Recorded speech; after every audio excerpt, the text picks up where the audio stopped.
Hi everyone, कैसे हैं आप सब। मैं हूं तान्या फ्रॉम ई विद्यार्थी, आप लोगों की हिंदी की टीचर। सो बेसिकली ये वीडियो में हम क्या पढ़ने वाले हैं, ऑलरेडी चैप्टर जो है वो हम पढ़ चुके हैं, लेकिन क्वेश्चन आंसर्स जो है हम वो पढ़ने वाले हैं इस वीडियो में। हम ऑलरेडी क्वेश्चन आंसर्स पहले भी पढ़ चुके हैं, ये वीडियो कॉन्टिन्यूएशन है और क्वेश्चन आंसर्स की। सो बेसिकली ई विद्यार्थी की जो वेबसाइट है, आपको लिंक नीचे डिस्क्रिप्शन बॉक्स में मिल जाएगा। आप डाउनलोड कर सकते हैं फ्री में ई विद्यार्थी की वेबसाइट से MCQ solution, sample papers, important question, previous year papers, books, notes, summary, सब कुछ। ठीक है, तो जल्दी जल्दी जाइए डिस्क्रिप्शन में और डाउनलोड करके रख लीजिए, because this is going to help you a lot in your exams. ठीक है, तो चलिए अब हम इस वीडियो को स्टार्ट करते हैं और क्वेश्चन आंसर्स अच्छे से डीपली समझते हैं। नमस्ते बच्चों, कैसे हैं आप सब। आज हम लोग मिलकर आपकी किताब की जो प्यारी सी कविता है ना, माँ कह एक कहानी, उसके प्रश्न उत्तर करने वाले हैं। तो फिर देर नहीं करते, जल्दी से अपनी कॉपी और पेन निकाल लीजिए। हम एक एक करके सारे सवालों के जवाब लिखेंगे और हाँ, उन्हें अच्छे से समझेंगे भी। तैयार हैं सब? चलिए शुरू करते हैं। बहुत बढ़िया। तो सबसे पहले हम पहला सवाल देखेंगे। देखते हैं क्या पूछा गया है। सवाल को जरा ध्यान से पढ़िए। पूछा गया है कि आपके हिसाब से इस कविता की सबसे जरूरी लाइन कौन सी है और वो इतनी जरूरी क्यों है। जरा सोचिए तो, कौन सी लाइन हो सकती है। चलिए मैं बताती हूं और फिर हम इसका जवाब लिखेंगे। तो बच्चों, इस कविता की जो सबसे महत्वपूर्ण पंक्ति है वो है, रक्षक पर भक्षक को वारे, न्याय दया का दानी। यही वो लाइन है जिसमें आप कह सकते हैं कि पूरी कविता का निचोड़ छिपा है। अच्छा, अब सवाल ये है कि ये लाइन इतनी जरूरी क्यों है। वो इसलिए क्योंकि यही लाइन हमें कविता का असली मतलब समझाती है। ये हमें सिखाती है कि असली न्याय वो है जिसमें दया भी हो। मतलब जान बचाने वाला जान लेने वाले से हमेशा बड़ा होता है ना। चलिए अब इस जवाब को फटाफट अपनी कॉपी में लिख लीजिए। लिख लिया सबने? बहुत अच्छे। चलिए अब बढ़ते हैं हमारे दूसरे सवाल की तरफ। याद करने की कोशिश कीजिए। कहानी में वो जो शिकारी था यानी आखेटक और राहुल के पापा सिद्धार्थ, उनके बीच झगड़ा क्यों हुआ था, किस बात पर बहस हो रही थी। देखिए, उनके बीच बहस इसलिए हुई क्योंकि दोनों उस बेचारे घायल हंस पर अपना हक जता रहे थे। शिकारी का कहना था, भाई मैंने इसे तीर से मारा है तो ये शिकार मेरा हुआ। और सिद्धार्थ क्या कह रहे थे, वो कह रहे थे नहीं, मैंने इसकी जान बचाई है तो इस पर मेरा हक है। तो एक तरफ मारने का हक था और दूसरी तरफ बचाने का। बस इसी बात पर दोनों में बहस छिड़ गई। अब इसे लिख लीजिए। तो ये लड़ाई थी हक और दया की। चलिए अब आगे बढ़ते हैं और देखते हैं हमारा तीसरा सवाल क्या है। आपको याद है, कहानी के आखिर में माँ राहुल से कहती हैं, राहुल तू निर्णय कर इसका। सोचिए तो, माँ ने ऐसा क्यों कहा होगा। वो खुद भी तो फैसला सुना सकती थी। असल में माँ ये चाहती थी कि राहुल सिर्फ एक कहानी सुनकर भूल ना जाए, बल्कि उससे कुछ सीखे। उन्होंने राहुल को फैसला करने को इसलिए दिया ताकि वो खुद अपने दिमाग का इस्तेमाल करे, सोचे और सही गलत का अंतर समझे। ये एक तरह से उसे हिम्मत और सही फैसला लेने की सीख दे रही थी। शाबाश। अब जो अगला सवाल है ना, वो बहुत मजेदार है। इसमें आपको अपनी कल्पना का इस्तेमाल करना है, यानी सोचना है। तो सोचिए कि आप उस बगीचे में हैं और आपके सामने वो घायल हंस पड़ा है। आप क्या करते, आप उसकी मदद कैसे करते और आपके हिसाब से सही इंसाफ क्या होता। तो देखिए, इसका जवाब हम ऐसे लिख सकते हैं। सबसे पहले तो हम उस घायल हंस को प्यार से उठाते, किसी सुरक्षित जगह पर ले जाते और उसके जख्म पर मरहम पट्टी करते। फिर हम शिकारी को समझाने की कोशिश करते कि किसी बेजुबान जानवर को मारना कितनी गलत बात है। और अगर वो फिर भी ना मानता तो इस मामले को राजा के पास या अदालत में ले जाते, जहां फैसला हमेशा दया और इंसानियत को देखकर ही होना चाहिए। चलिए अब हम इस पार्ट के आखिरी सवाल पर आ गए हैं। सवाल यह है कि कविता में माँ और बेटे के बीच जो पूरी बातचीत हुई, उससे हमें उन दोनों के बारे में, उनके स्वभाव के बारे में क्या क्या पता चलता है।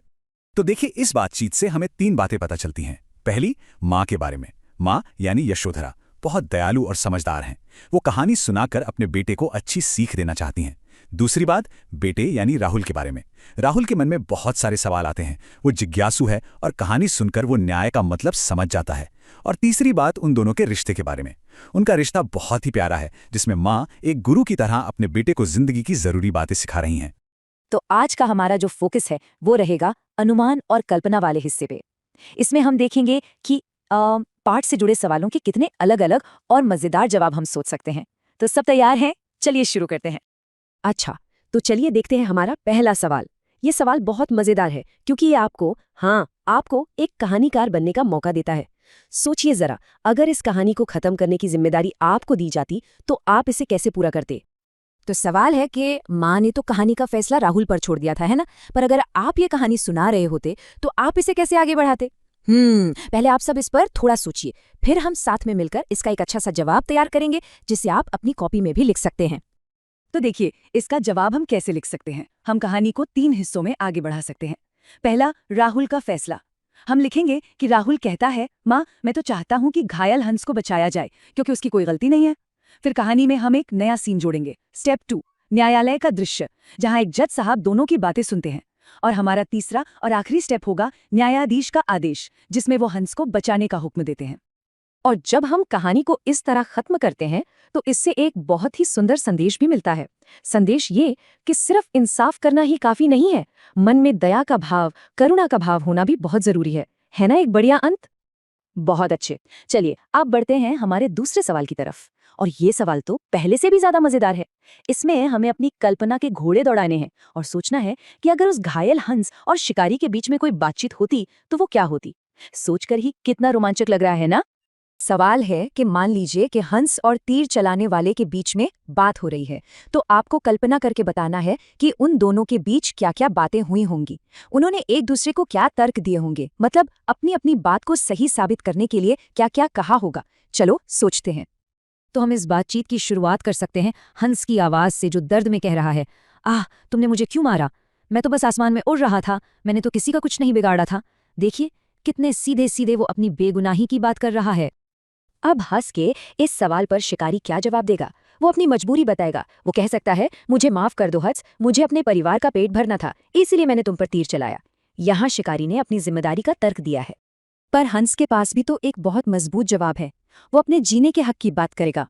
वो कहेगा, लेकिन क्या मेरी जान की कोई कीमत नहीं है? मुझे भी जीना है, मेरे भी बच्चे हैं जो घर पर मेरा इंतजार कर रहे होंगे। अब शिकारी एक और तर्क देता है, प्रकृति के नियम का। वो कहता है, मैं तुम्हारी बात समझता हूँ, पर यही तो प्रकृति का नियम है। शिकारी को अपना पेट भरने के लिए शिकार करना ही पड़ता है।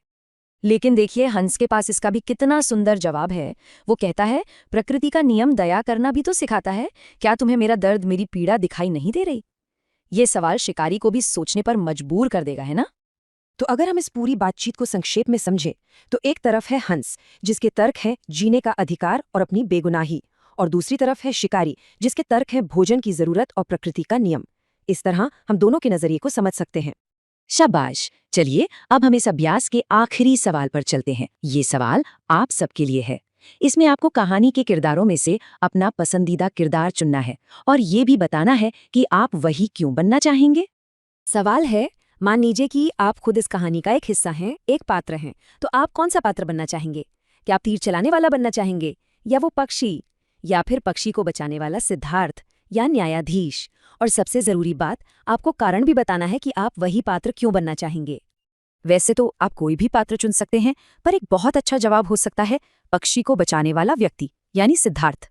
और अगर पूछा जाए कि क्यों, तो इसका कारण है कि सिद्धार्थ का किरदार दया, साहस और न्याय, इन तीनों ही चीजों का प्रतीक है। वो हमें बहुत अच्छी बातें सिखाता है। अगर हम सिद्धार्थ के चरित्र के गुणों को देखें तो उनमें क्या क्या खास है? करुणा है, यानी दूसरों के लिए दया का भाव। साहस है, यानी सही काम करने की हिम्मत। न्याय की भावना है, और सबसे बढ़कर जरूरतमंद की मदद करने और सही के लिए खड़े होने का जज्बा है। ये सारे गुण बहुत ही अच्छे हैं और हमें भी इन्हें अपनाने की कोशिश करनी चाहिए। ये रहा हमारा पहला सवाल। हमें कविता में से वो कथन ढूंढकर लिखने हैं जो पुत्र ने कहे हैं। तैयार है सब? चलिए एक एक करके लिखना शुरू करते हैं। अच्छा, तो पुत्र की बात यहाँ से शुरू होती है। पहला कथन लिखिए, माँ कह एक कहानी। फिर वो आगे कहता है, हाँ माँ यही कहानी, और फिर से अपनी बात दोहराता है, हाँ हाँ यही कहानी। जैसे जैसे कहानी उसे अच्छी लगती है वो कहता है, करुणा भरी कहानी। फिर आगे लिखिए, कोमल कठिन कहानी। कहानी जैसे आगे बढ़ती है वो कहता है, अब बढ़ चली कहानी, और फिर व्यापक हुई कहानी। और ये रहा बेटे का आखिरी और सबसे अहम कथन। इसे जरा ध्यान से साफ साफ अपनी कॉपी में लिखिएगा। माँ मेरी क्या बानी, मैं सुन रहा कहानी। कोई निरपराध को मारे तो क्यों अन्य उसे न उबारे, रक्षक पर भक्षक को वारे, न्याय दया का दानी। बहुत बढ़िया। तो पुत्र के कथन तो हमने लिख लिए, अब बारी है माँ द्वारा कहे गए कथनों की। चलिए अपनी कॉपी में अगली हेडिंग डालिए, माँ द्वारा कहे गए कथन। तो अब दूसरा सवाल देखते हैं। इस बार हमें उन कथनों को पहचानकर लिखना है जो माँ ने कहे हैं। चलिए इसका उत्तर लिखना शुरू करते हैं। माँ कहानी कुछ इस तरह शुरू करती है। लिखिए, बेटा समझ लिया क्या तूने मुझको अपनी नानी? फिर वो कहानी सुनाना शुरू करती हैं। तू है हठी मानधन मेरे सुन, उपवन में बड़े सवेरे, तात भ्रमण करते थे तेरे, जहां सुरभि मनमानी। आगे बगीचे का सुंदर वर्णन है। वर्ण वर्ण के फूल खिले थे, झलमल कर हिम बिंदु झिले थे, हल्के झोंके हिले मिले थे, लहराता था पानी। और फिर कहानी में घटना घटती है।